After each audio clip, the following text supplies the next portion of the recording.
ঝিনাইদহে সনাতন ধর্মাবলম্বীদের সাথে জেলা জামায়াতের মতবিনিময় সভা অনুষ্ঠিত।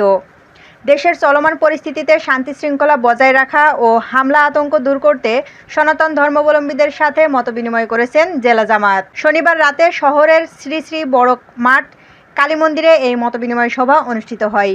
এতে জেলা জামায়াতের আমির অধ্যাপক আলী আজম, সেক্রেটারি মোহাম্মদ আব্দুল আওয়াল, সাংগঠনিক সেক্রেটারি আব্দুল আলিম, শহর আমির Harunur Rashid, senior advocate Abdur Rashid, advocate Ismail Hossain, Shibir সভাপতি রাজু আহমেদ সহ অন্যান্যরা বক্তব্য রাখেন।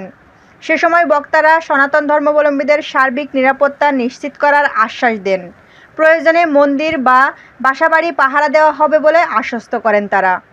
এদেরকে উৎখাত করবে, ঘরবাড়ি পুড়িয়ে দেবে। এটাকে সারা দেশে আমাদের নির্দেশ দেয় যে আপনারা পক্ষ থেকে পাহারা বসাবেন, যাতে অসাধু চক্র কোনো কিছু এগুলো ঘটাতে না পারে।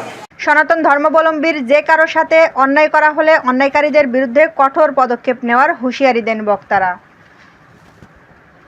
আলোচনা সভা শেষে গত 19 এপ্রিল আওয়ামী লীগের নেতাকর্মীদের হামলায় পঙ্গুত্ববরণকারী রিকশাচালক কান্ত দাসের চিকিৎসার জন্য 20,000 টাকা সহযোগিতা করেন তারা। Desk report, time of Bangladesh.